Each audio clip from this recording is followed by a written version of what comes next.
Have you ever thought about how an entire epic story, a huge victory and a heartbreaking tragedy, could be captured in just a single sentence? Well, that's exactly what we're diving into today. We're going to unpack one of the most powerful and, honestly, paradoxical statements in all of naval history, a moment where triumph and tragedy just collide. And here it is. Just look at that. In so few words, you get the whole picture. You've got the iconic battle, the legendary commander, a victory that literally changed the world, and the hero's death. It's a full story, beginning, middle, and end, all in one line. On one hand, you have the absolute pinnacle of success. On the other, the ultimate price. So, this is the big question, isn't it? It feels like a total contradiction. How can the absolute best moment and the absolute worst moment happen at the exact same time? To really understand this, we need to break it down, and we're going to start with the sheer scale of that triumph. All right, part one, the decisive triumph. To really get a handle on this story, we first have to appreciate just how massive this achievement was. This wasn't just some other battle in a long war. This victory was something else entirely.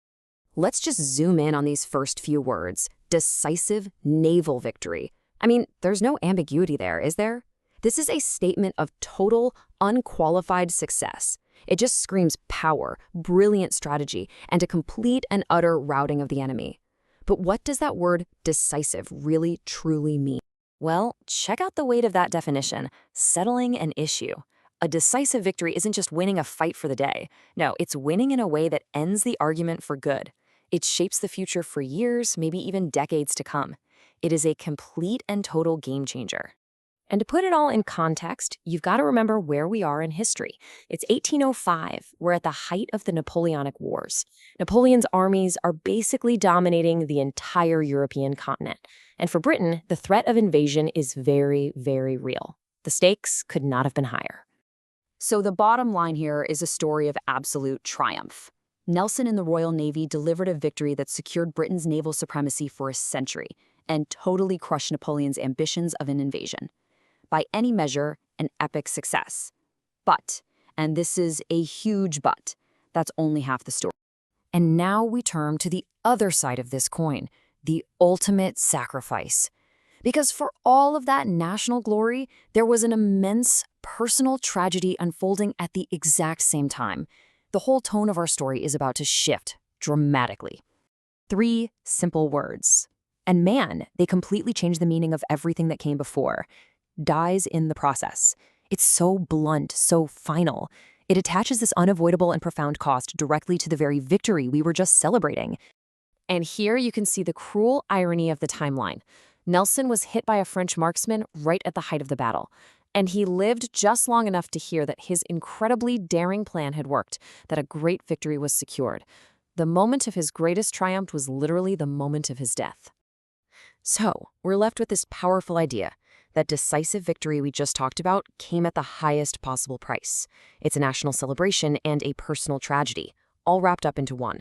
So how on earth do you reconcile these two things? This brings us to our final section, where we're going to try and fuse these two opposing ideas, triumph and tragedy, into a single, powerful legacy. So here you have it side by side. The triumph, a nation's future is secured. The tragedy, a leader's life is lost. This is our paradox.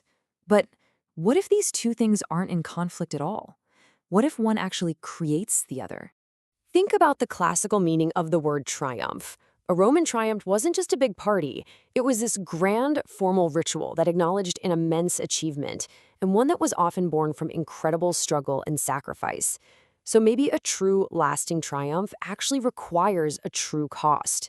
So let's try to reframe this whole thing. It's not that a victory happened and then Nelson died. It's that the victory was won and the hero's sacrifice was made, and those two elements, together, are what forged the final legendary triumph. The sacrifice became a part of the victory itself. And this, right here, is the central takeaway.